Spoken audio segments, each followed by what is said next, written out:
सगळ्यांचे आषाढवारी व्लॉगमध्ये मनपूर्वक स्वागत आहे. आजचा हा व्लॉग आम्हा सगळ्यांसाठी खूप खास आहे, कारण संजीवनी ट्रॅव्हल्स परिवारामुळे आम्हाला एक अविस्मरणीय आणि आध्यात्मिक असा आषाढवारीचा अनुभव घेता आला. काही प्रवास हे फक्त एका ठिकाणून दुसऱ्या ठिकाणी जाण्यासाठी नसतात, तर ते आपल्या मनाला, विचारांना आणि अनुभवांना समृद्ध करून जातात. सर्वप्रथम संजीवनी ट्रॅव्हल्स परिवाराच्या सौ नीता बाल्मिकी, श्री संतकुमार बाल्मिकी आणि त्यांच्या संपूर्ण टीमचे मनापासून धन्यवाद. त्यांनी संपूर्ण वारीचे इतके सुंदर आणि शिस्तबद्ध नियोजन केले की प्रत्येक क्षण अविस्मरणीय बनला. प्रवास, दर्शन, व्यवस्था, वेळेचं नियोजन आणि प्रत्येक वारकऱ्याची घेतलेली काळजी खरंच कौतुकास्पद होतं. इतकं सुंदर नियोजन आणि प्रत्येक क्षणी जाणवलेली आपुलकी, त्यामुळे ही वारी फक्त एक यात्रा नाही, तर आयुष्यभर जपून ठेवावी अशी एक सुंदर आठवण बनली. 14 जुलैला सकाळी 7 वाजता आम्ही सगळे मुंबईहून आषाढवारीच्या प्रवासाला निघालो. नारायणगाव येथील एकमुखी दत्त मंदिर, जेजुरी, मोरगाव येथील मयुरेश्वर गणपतीचे दर्शन आणि मग वारीचा प्रत्यक्ष अनुभव घेण्यासाठी आम्ही निंबूत ते वाघुळवाडी सुमारे 5 किलोमीटर पायी प्रवास केला. टाळ मृदुंगाचा गजर, ज्ञानोबा तुकाराम यांचा जयघोष आणि लाखो वारकऱ्यांची भक्ती पाहताना मन अक्षरशः भारावून गेले. सोपान काका महाराज यांच्या वारीमध्ये आम्ही सहभागी झालो. माणसात देव शोधला पाहिजे ही गोष्ट तिथे कळते. असं म्हटलं जातं, आपलं घरदार, सगळ्या सोयीसुविधा सगळं विसरून पांडुरंगाच्या चरणी लीन होता आलं ना, तरच आपल्याला खऱ्या अर्थानं वारीचा आनंद आणि अनुभव घेता येतो. चल ग सखे पंढरीला, जय हरी विठ्ठल. सगळेजण खूप आनंदाने गाणी गात होते. देवळात जाऊन देव भेटतोच असं नाही, कधीकधी वारीच्या वाटेवर चालताना एखाद्या वारकऱ्याच्या हास्यात, आनंदात, राम कृष्ण हरी या गजरात आणि सेवाभावनेमध्ये सुद्धा देव भेटतो.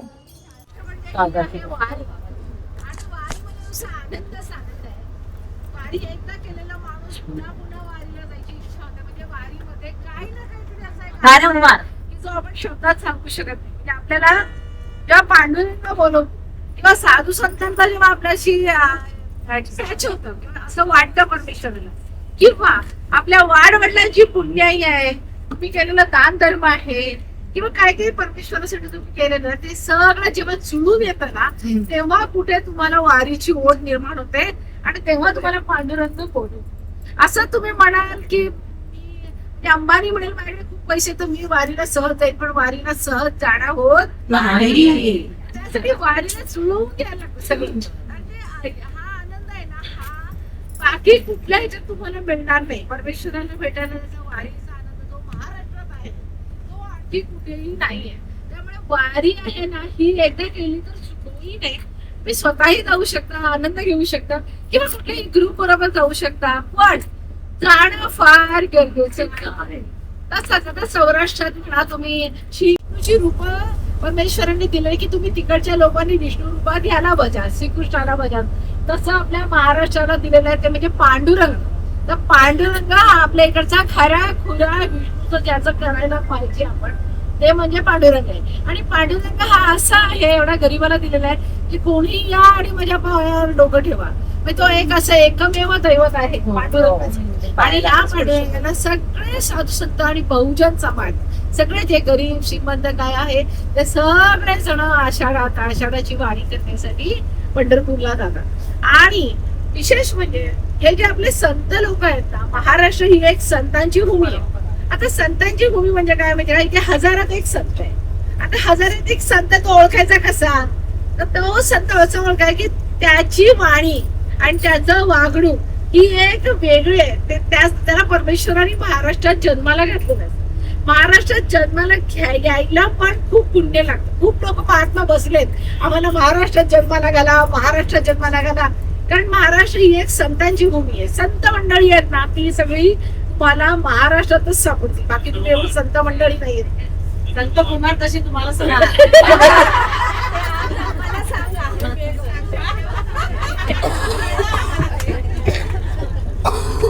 आणि हे जे अभंग तरलेले आहेत किंवा नामदेवाला स्वतः दर्शन आपल्या हाताने खीर खाल्लेली, हे सगळं सगळं खरं आहे. आणि पांडुरंग आहे ना, तो इकडच्या लोकांच्या नसा नसात बनलेला. म्हणजे पांडुरंगासारखी भक्ती आणि एवढं प्रेम आहे ना, ते आपल्याला बाकी ठिकाणी सापडणार नाही. तो सगळ्यांना अगदी या चंद्रभागेतील सगळ्यांना तो म्हणजे गळाभेट घेणारा आहे, असा हा पांडुरंग आहे. आणि ही अशी ही वारी आहे. आणि ते काय म्हणतात माहितीये का, हे जे साधू संत आहेत ना, ही लोक काही केलेली नाहीत. ह्याचा जरी त्यांचा देह नष्ट झालाय तरी पण ती इथे त्या आत्मरूपाने वास करतात आणि ती पंढरपूरला येतात, वारीच्या रूपाने ती येतात. तर जेव्हा आपली वारी निघते ना, त्याच्यामध्ये संत मुक्ताबाई काय, ज्ञानेश्वर काय, ती मंडळी पण त्याबरोबर चालत असतात. ती मला असं वाटतं की ती आपल्याला दिसत नाहीये, पण ती मंडळी तिथे असतात. ती कुठल्या रूपाने तिथे असतील हे आपल्याला माहित नाही. म्हणून वारीला जाणाऱ्या लोकांचे पाय धरायचे आधी आणि त्या पायावर आधी आपलं डोकं ठेवायचं. कारण हे कुठला साधू आहे तिथे, ते कुठला संत आहे ते आपल्याला माहित नाही. आणि तो आपल्याला ते दर्शन देत आहे, तिकडे आपल्याला बोलवलंय. ती एक संधी आहे आपल्याला की त्या लोकांची सेवा करायची. पहिली गोष्ट की काय सेवा करायची, ते कसे राहतात, कसे जातात, काय आंघोळ करतात, कुठे काय करतात, काय त्यांना सकाळचा नाश्ता 8लाच मिळतो का, नाही मिळत का, पोळ्या घेतात का, चप्पल लागते का, कितीतरी भानगडी आहे. तर त्या सगळं हे होऊन पण ती लोक आज वारी म्हटलं की सरळ निघतात आणि सरळ पांडुरंग त्याची सगळी काळजी घेतो. झोपलेत की नाही ते आपण त्यांच्याकडे जाणार आहोत. सोपान काका त्यांचे जे ऍडव्होकेट त्रिगुण गोसावी त्यांना तुम्हाला भेटायला द्यायला, ते तर इतके चांगले आहेत, सगळे लोक झोपल्याशिवाय ते झोपतच नाही. सगळ्यांना पांघरून आहेत की नाही, सगळे कुठे झोपले आहेत, त्यांना त्यांची माणसं. आणि इतकं म्हणजे कधी कधी हे रस्ते इतके ताकतात मग ते विदाऊट चप्पल असे ते चालत असतात. तर चालायचं म्हणजे पण साधी गोष्ट नाही. तर आपल्याला ती एक अनुभूती मिळाली की आपण किती आपल्याला देवाने दिलंय, इतकं देवाने दिलंय ना, पण त्याचा आपण उतरही होऊ शकत नाही. एकदा जाऊन तो अनुभव तर घ्या की कसं लोक जगताय. आपण इथे मुंबईत राहून आपल्याला ते कळणारच नाही. 24 तास पाणी येत आहे आणि तिथे तर नुसता पाण्याचा टँकर आणावा लागतोय. तेव्हा तुमचा पण बंदोबस्त करताना मी हा खूप मोठा विचार करत होते की पाणी आहे, कारण पाणी नव्हतं मध्यंतरी जून महिन्यापर्यंत पाणी नाही. जेव्हा मी हॉटेल बुक केलं तर मला आत्ताच आम्ही टँकरवर चाललाय. म्हणजे आपल्या टँकरवरच्या पाण्यावरच्या आमच्या लोकांच्या आंघोळ्या व्हायच्या कधी आणि किती टँकर लागतील ते एवढ्या 90 माणसाचं. पण परमेश्वर एवढा दयाळू आहे ना, त्याने तुम्हाला पाण्याची सोय, खायची सोय, प्यायची सोय आणि हे सगळं आहे ना, हे सगळं पांडुरंग करतो. यात मी काय, संजीवनी काय, ते सगळं काही नाही. ते म्हणजे नावाला आहेत ते लोक, पण खरं आहे तुम्हाला बोलवणारा, तुमच्या करून देणारा, तुमच्या मुखी ते येणारं पांडुरंगाचं नाव, हे सगळं आहे. हीच मी पांडुरंगाची कृपा तुमच्यावरची आहे. बाकी असं हे असं काही नाहीये. तुमची पाडभटांची पुण्याई, पांडुरंगाचं प्रेम, तुम्ही केलेले उपकार करोपकार, ते सगळं जुळून घेऊन तुम्ही आज आमच्या बरोबर वारीला आलेला. आणि खूप नवीन नवीन चेहरे आणि हसरे चेहरे बघून पण आम्हाला खूप आनंद होतो की आज ही लोक आली सगळे आणि सगळे वारी. आणि तिकडची लोक जे पांडुरंग असो इतका वाट बघत असतो वारीमध्ये तुम्हाला पाहिजे तो काय आहे, ते लोक भक्तीचा भुकेला आहे. त्यांना तुम्हाला असं काही तुम्हाला भेटायचंय ते म्हणे ना, माहेरी आलेल्यासारखं वाटतं त्यांना. ही सगळी माझी माहेर आहे, माहेरची मंडळी आली. तर तो आनंद आहे ना, तो परमेश्वराकडे बघायचं. कसं बघायचं, काय आपण बघायचं ते बघायला एकदा शिका. तर तुम्हाला ते असं वाटणार रे हा माहेराचं माझं कोणी नाही, आता हाच माझं सगळं काही असं एक वाटायला लागलं ना.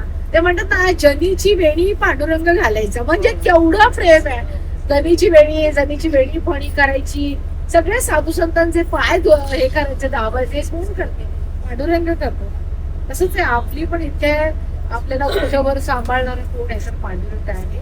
तो आपली एवढी सोय करतो. एका दिवसात काय मिळेल ते तू दे खायला, ते आम्हाला फक्त तुझ्या भारीच समावून घे. ही एक एक भावना तुम्ही ठेवून तिकडे जा, तुम्हाला पांडुरंग 100% त्या वारीतच मिळेल. कोणाचं कोण आहे तेवढं आपल्याला हे ग तुला बांगड्या भरपूर, तुम्ही समजून का अरे बाबा ही बांगड्या भर म्हणणारी पण कोण असेल बघ. तुम्ही त्यांचं बघू शकता. घ्या तुम्हाला कोणाला चहा, कोणाला पाणी, काय तुम्हाला काय हवंय का, हे परमेश्वरांनी आपल्याला दिलं. त्याचं उत्तरही व्हायचा हा एक चान्स तुम्हाला दिलेला आहे की हा आपण द्यावं काहीतरी, आपल्याकडे आहे त्यांना द्यावं. तुम्हाला जास्त मागा हे नाही. रिटायरमेंट म्हणजे आयुष्य थांबणं नाही, तर मनापासून जगण्याची खरी सुरुवात. ह्या वारीत ते अगदी जवळून अनुभवायला मिळालं. बसमध्ये प्रत्येक जण उत्साहाने गाणी गात होता, नाचत होता, हसत होता आणि प्रत्येक क्षण मनापासून जगत होता. कारण वारी म्हणजे फक्त विठ्ठलाच्या दर्शनाचा प्रवास नाही, तर आनंद, मैत्री आणि आयुष्याचा प्रत्येक क्षण साजरा करायचा उत्साह आहे. रिटायरमेंटनंतर वय वाढतं, पण जगण्याचा उत्साह कधीच कमी होत नाही. याचं सुंदर उदाहरण म्हणजे ही वारी. चला तर मग तुमच्याबरोबर शेअर करते मी आमची बसमधली मज्जा.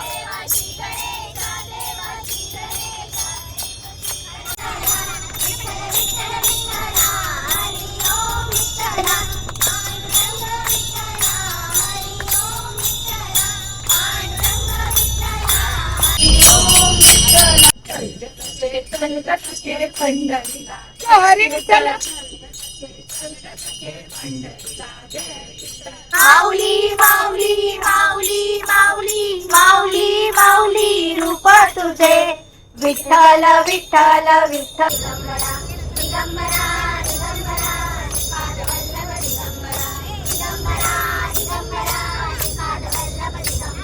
सेवा करी पाऊल सेवा करी थांबला हरी तो पावी देवरी विठ्ठल विठ्ठल जय हरी जय विठ्ठल विठ्ठल जय हरी पांडुरंगाला तेथला कळस डोहिला तुळस दावितो सत्य बाधेशी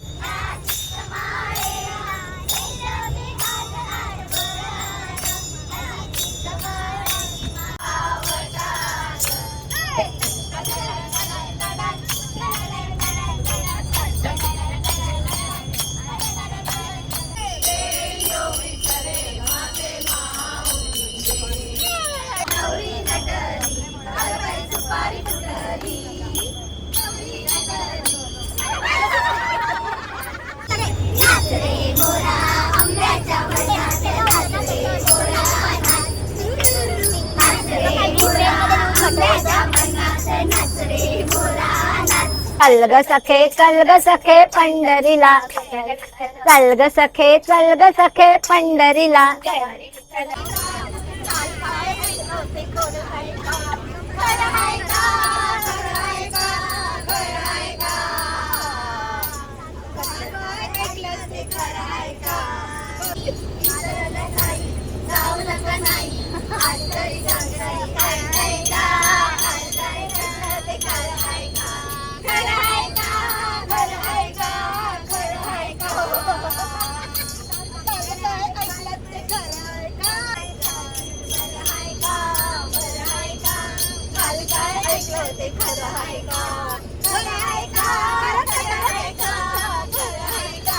पुण्यातील शिवपुरी येथे असलेल्या हॉटेल कैलासमध्ये आम्ही जेवणासाठी थांबलो.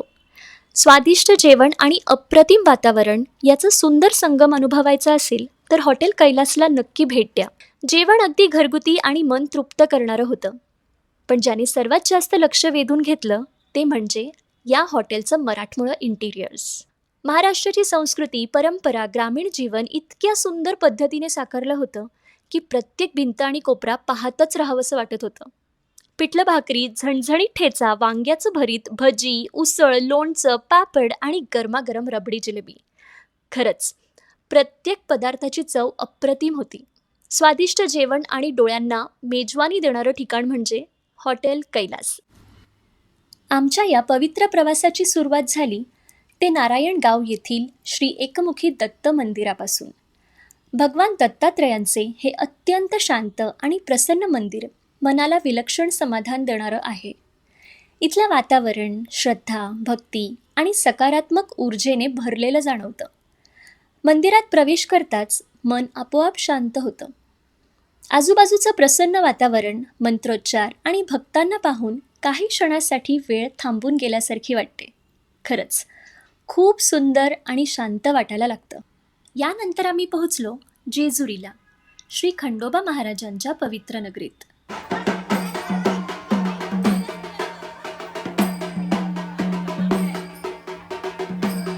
जेजुरीला महाराष्ट्राचं कुलदैवत मानलं जातं.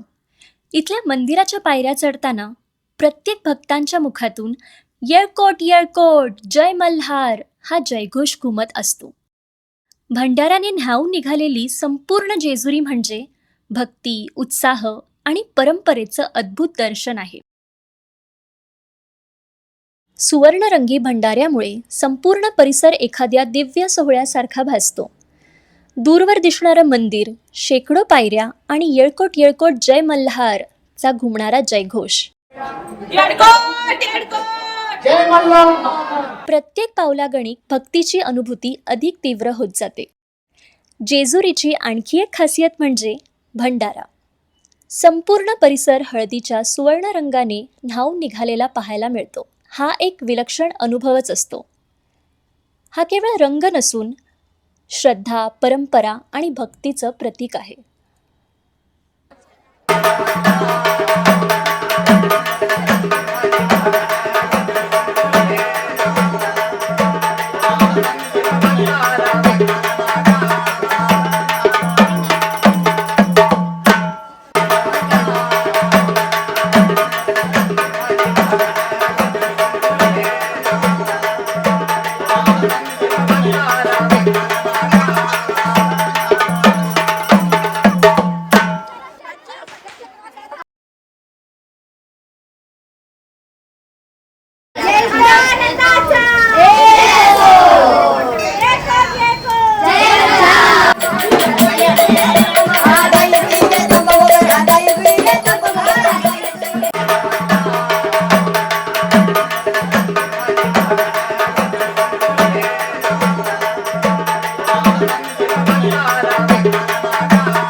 त्यानंतर आम्ही दर्शन घेतले अष्टविनायकातील पहिले पूजनीय श्री मयुरेश्वर गणपती मोरगाव येथे.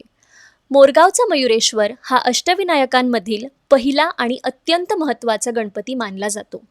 पुराणानुसार असे मानले जाते, पूर्वी सिंधू नावाच्या आसुराने पृथ्वीवर उत्पात मांडला होता. त्याचा नाश करण्यासाठी देवांनी अखेर गणपतीची आराधना केली. तेव्हा गणपतीने मयुरावर आरूढ होऊन येथे सिंधू असुराचा वध केला. त्यामुळे गणपतीला येथे मयुरेश्वर असे नाव पडले.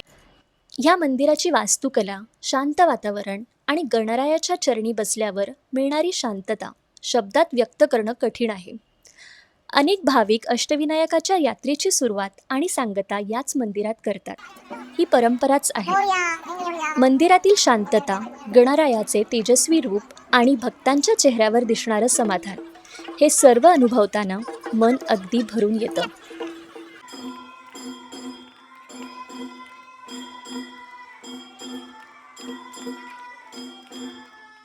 प्रवास आहे.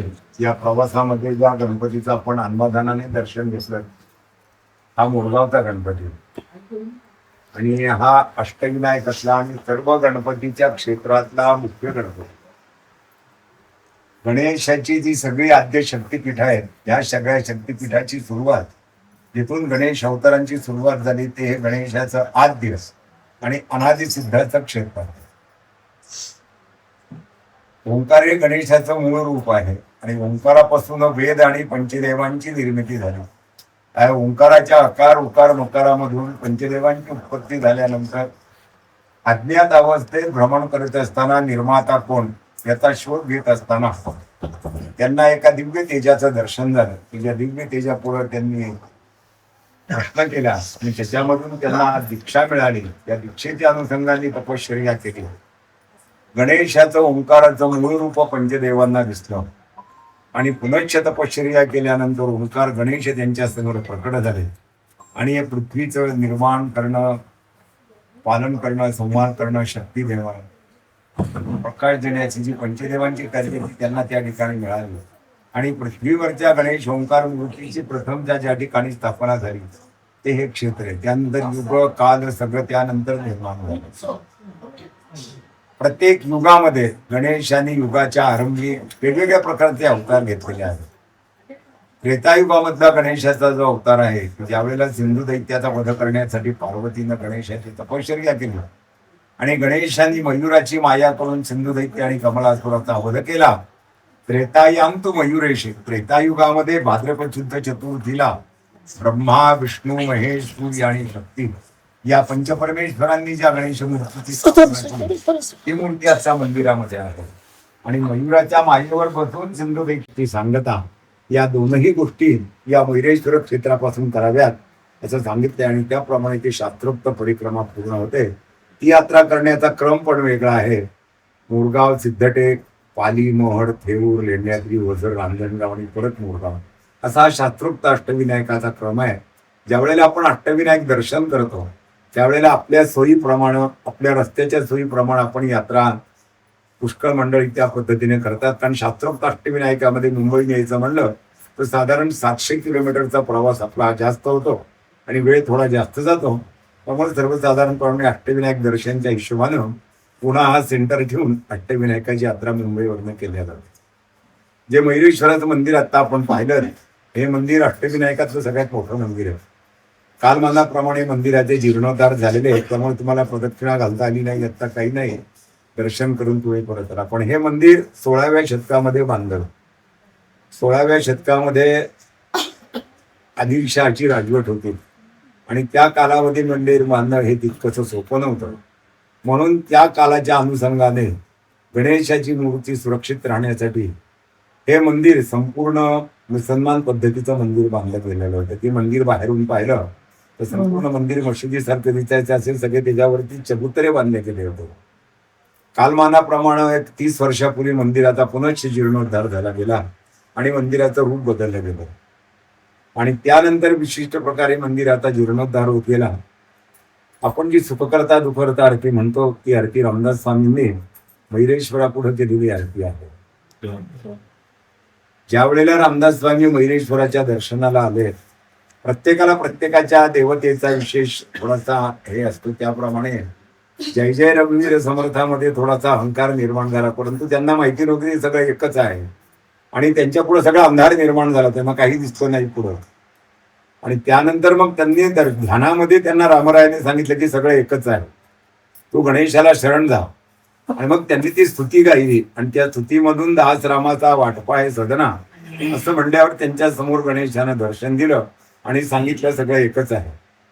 आणि मग त्यांनी स्थापन केलेली हनुमान मूर्ती मंदिरामध्ये आहे. याचप्रमाणे चिंचवडचे मोरया गोसावी की ज्यांचा जन्म या क्षेत्रामध्ये झाला, पण चिंचवडला तपश्चर्येसाठी बसले असताना संपूर्ण ध्यान मोरयाचं असल्यामुळे दर विनायकी चतुर्थीला दर्शनाला जायचे. वयाच्या 70व्या वर्षापर्यंत हा उपक्षाखाली ध्यान लावलं असताना प्रत्यक्ष मयुरेश्वरानं बाहेर येऊन दर्शन दिलं आणि सांगितलं तू माझ्याकडे येऊ नको, मी तुझ्या घरी येतो. आणि त्यांना गणेश कुंडामध्ये गणपतीची मूर्त मिळालेली आहे. ती मूर्त अद्यापही आपण चिंचवडला पाहू शकतो. ज्या वृक्षाखाली त्यांना गणेशानं दर्शन दिलं तो कल्पवृक्ष या मंदिरामध्ये आपल्याला पाहायला मिळतो. आपण दर्शन करून तिथून बाहेर आला आणि उजव्या हाताला जे झाड होतं ते कल्पवृक्षाचं झाड आहे. तो 450 वर्षापूर्वीचा वृक्ष मंदिरामध्ये आहे. प्रत्येक गणपतीचे प्रत्येक देवतेपुढे त्याचं वाहन असावं असा दंडक आहे. पण मोरगावच्या गणपतीपुढे आधी नंदी आहे. हा नंदी काही कालापूर्वी एका शिवमंदिरामध्ये घेऊन चालले होते. हा नंदी त्या ठिकाणी थांबला. पुष्कळविध प्रयत्न केले परंतु त्यांनी ती जागा सोडली नाही. त्याने तो ध्यानामध्ये मग्न झाला असं सांगतात. आणि गणेश योगींद्राचार्यांच्या तपश्चर्येमध्ये गणेशानं आज्ञा दिली आणि त्या आज्ञेनुसार त्या ठिकाणी नंदीला थांबवण्यात आलं. सर्वसाधारणपणे शंकराच्या मंदिरामध्ये नंदीचं मुख हे पिंडीकडे असतं आणि त्याच्या दोन्ही कानावरून हात ठेवला तर शिवलिंग दिसतो. इथं गणेशाचं नंदीचा कान आहे तो गणपतीकडे आहे. त्याच्या अर्थाने त्या बैठकीच्या अनुषंगाने तो गणेशाचं ध्यान आखतोय असे ते. आणि त्याच्या खालच्या बाजूला तेवढा मोठा उंदीर आपल्याला पाहायला मिळतो. एवढा मोठा उंदीर कुठल्याही गणपतीच्या मंदिरात पाहिजे. हे मुरगावच्या गणपतीचं वैशिष्ट्य आहे. भाद्रपद शुद्ध प्रतिपदा ते पंचमी, माघ शुद्ध प्रतिपदा ते पंचमी या उत्सवाच्या पर्व काळामध्ये सकाळी 6 वाजल्यापासून 12 वाजेपर्यंत सर्व गणेश भक्तांना मयुरेश्वराच्या मूर्तीपर्यंत जाऊन दर्शन घेता येतं. मंदिर दररोज पहाटे 5:30ला उघडतं, रात्री 10 वाजता बंद होतं. 4 वेळेला मयुरेश्वराला पूजा असतात, 3 वेळेला नैवेद्य होतो आणि 2 वेळेला मंगल आरती होतो. नित्य देवस्थानतर्फे नित्य माध्यान्कालची महापूजा आणि संध्याकाळची पूजा ह्या 2 सेवा गेले 60 वर्ष अविरत अखंड या ठिकाणी माझ्याकडे आहेत. आपल्या सगळ्यांची ही पंढरीची वारी आहे, परंतु मयूरपुरी हीच पंढरी असं मोरया गोस्वामींनी सांगितलेलं आहे. हे सगळं एकरूपात्मक असल्यामुळं आपल्याला शिव गणेशाचं, शिव विष्णूचं असं सगळ्या प्रकारची आपली दर्शनं त्या दर्शनं झालेली आहेत. आणि हे दर्शन केल्यानंतर अप्रत्यक्षरित्या आपलं अष्टविनायकाचं सुद्धा दर्शन झालंय असं आपल्याला समजायला हरकत नाही. या वास्तूमध्ये आत्ता आपण जेवण केलं हे माझं घर आहे. 120 वर्षापूर्वीचा हा वाडा आहे आणि या वाड्याचं विशेष वैशिष्ट्य म्हणजे अक्कलकोट निवासी स्वामी समर्थ महाराजांचं या वास्तूला पदस्पर्श झालेले आहे. माझे पणजोबा हे स्वामींचे उपासक होते, त्यांची स्वामींकडे अनुग्रह होता आणि स्वामींची या भागामध्ये भटकंती असताना या इथं आले, समोर देवापुढं बसले आणि ध्यान लावलं आणि नंतर सांगितलं घे प्रसाद म्हणून मुखामधून गणेशाची मूर्त स्वामींनी पंडोबांना त्यावेळेला दिलेली आहे आणि गुरुचरित्राची पोथी दिली होती. त्यावेळेपासून अखंड या वास्तूमध्ये स्वामींची सेवा या ठिकाणी चालू आहे. आपण सगळ्यांची यात्रा उद्याची आहे ती निर्विघ्नपणे पार पडावी, आपला सगळा प्रवास आनंददायी व्हावा. मंगलमूर्ती. आता आपल्याला जाताना उजव्या बाजूने जायचंय. उजव्या बाजूला मेन रोड. असा होता आमचा पहिल्या दिवसाचा प्रवास. हा व्हिडिओ आवडला असेल तर नक्की लाईक, शेअर आणि कमेंट करा. आणि हो, माझ्या चॅनलला सबस्क्राईबसुद्धा करा, कारण पार्ट 2 डे 2 आषाढ वारीचा दिवस हा तुम्हाला बघायचाच आहे. पुन्हा भेटूया अशाच एका सुंदर प्रवासात. राम कृष्ण हरी.